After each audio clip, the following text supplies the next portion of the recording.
없으니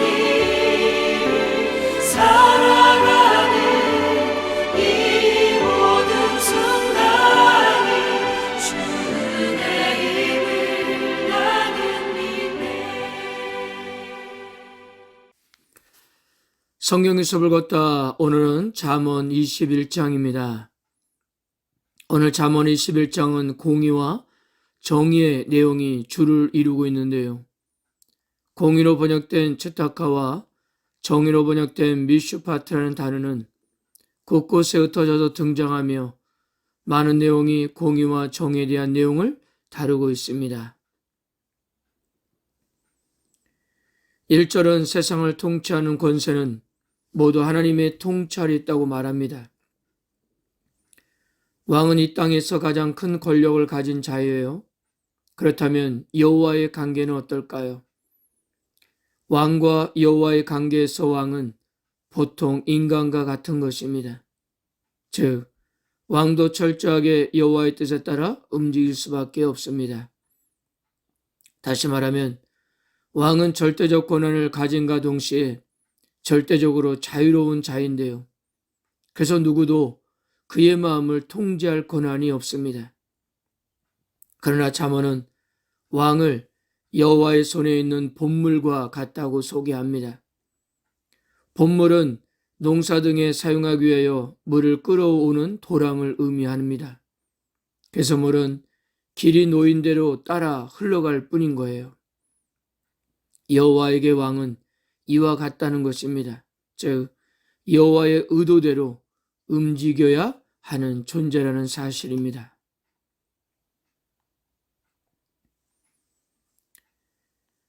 2절은 여호와만이 모든 것을 파악할 수 있다고 말합니다.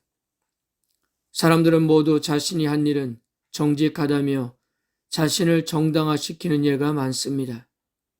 그러나 사람의 마음을 감찰하시는 여호와께서 보시기에는 그러지 않을 수 있다는 거예요. 하나님은 각 사람의 겉모습보다 그들의 내면을 더 깊이 들여다보고 살피시기 때문입니다. 사무엘상 16장 7절을 보면 내가 보는 것은 사람과 같지 아니하니 사람은 외모를 보거니와 나 여호와는 중심을 보느니라 라고 말씀하고, 예레미야 선지자도 이렇게 절망했습니다. 만물보다 거짓되고 심히 부패한 것은 사람의 마음이라 누가 능히 이를 알리요. 하나님은 언제 어디서든 우리의 모든 것을 지켜보십니다. 잠언 15장 3절도 보면 여호와의 눈은 어디서든지 악인과 선인을 감찰하시느니라. 우리가 왜 그 일을 하고자 하는지 그 의도 역시 하나님은 중요하게 여기시는 것입니다. 그러므로 우리들도 다윗처럼 이렇게 기도해야 하겠습니다. 하나님이여, 나를 살피사 내 마음을 아시며 나를 시험하사 내 뜻을 아옵소서. 내게 무슨 악한 행위가 있나 보시고 나를 영원한 길로 인도하소서. 아멘. 3절에서 말하는 공의와 정의는 바로 율법을 삶에 실천하는 것을 의미합니다. 제사제도는 이스라엘 백성들에게 너무나도 중요한 문제였습니다. 하나님과 이스라엘 백성을 연결하는 거로, 즉 속죄 문제를 해결하는 것으로, 그래서 매우 중요하게 다루었습니다. 그러나 여호와 하나님께서는 제사보다도 이스라엘 공동체 내에 공의와 정의의 문제 해결이 더 중요하다고 보셨던 것입니다. 그런 의미에서 3절은 다른 성경들과 같이 맥을 한다고 볼 수 있어요. 사무엘상 15장 22절, 사무엘이 이르되 여호와께서 번제와 다른 제사를 그의 목소리를 청종하는 것을 좋아하심같이 좋아하시나이까. 순종이 제사보다 낫고 듣는 것이 순양의 기름보다 나으니. 미가서 6장 6절에서 7절도요. 내가 무엇을 가지고 여호와 앞에 나가며 높으신 하나님께 경배할까? 내가 번제물로 1년 된 송아지를 가지고 그 앞에 나아갈까? 여호와께서 천천의 순양이나 만만의 강물 같은 기름을 기뻐하실까? 내 허물을 위하여 내 맏아들을 내 영혼의 죄로 말미암아 내 몸에 열매를 들까? 사람아, 주께서 선한 것이 무엇임을 내게 보이셨나니 여호와께서 내게 구하시는 것은 오직 정의를 행하며 인자를 사랑하며 겸손하게 내 하나님과 함께 행하는 것이 아니냐. 아멘. 6절은 불법적인 방법으로 재물을 얻는 것에 대한 위험을 경고하는 잠언입니다.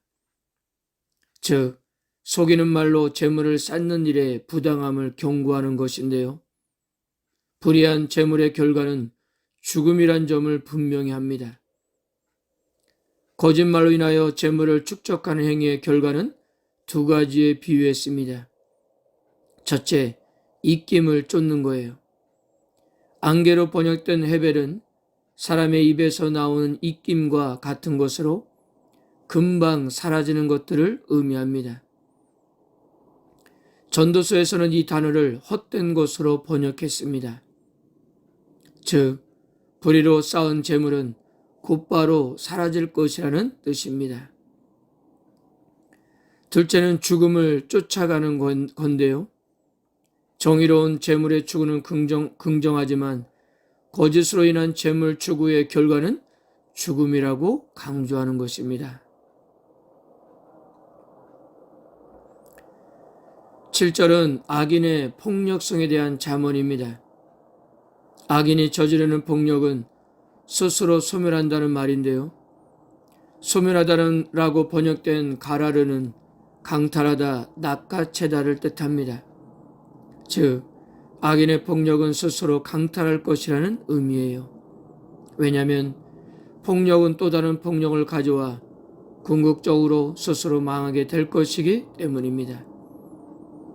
악인이 폭력성에 빠져드는 이유는 정의를 싫어하기 때문이에요. 18절은 악인은 결국 벌을 받게 될 것이라는 말씀입니다. 의인이 받게 될 징벌의 자리에 악인이 대신하게 될 것이라는 의미인데요. 속전으로 번역된 고페르는 속죄물을 뜻합니다. 즉, 대속적 기능을 하는 돈이나 짐승을 가리킵니다. 18절의 해석이 어려운 것은 마치 의인이나 올바른 자는 속죄가 필요 없다는 자로 해석할 수 있기 때문인데요. 그러나 지나치게 문자적으로 해석할 필요는 없는 것 같습니다. 왜냐하면 18절이 강조하는 것은 사악한 자나 경건치 못한 자는 결국 벌을 받게 될 것이라는 데 있기 때문입니다. 21절에는 21장의 전체 주제인 공의와 정의의 문제를 다시 강조합니다. 여기서 공의와 같이 나온 단어는 인자, 신실한, 사랑으로라고 하는 히브리어 헤세드입니다. 헤세드는 하나님에 대한 신실한 사랑, 충성심 혹은 사람 사이의 신뢰와 사랑을 의미합니다. 따라서 여기서 가르침은 공의와 정의보다 훨씬 폭넓은 관계를 포함하는데요. 그 결과로 얻게 될 유익은 생명과 공의와 영광이었습니다. 이것은 미련한 자나 악한 자가 얻게 될 결과인 죽음, 배망, 수치와는 반대되는 결과였던 거예요.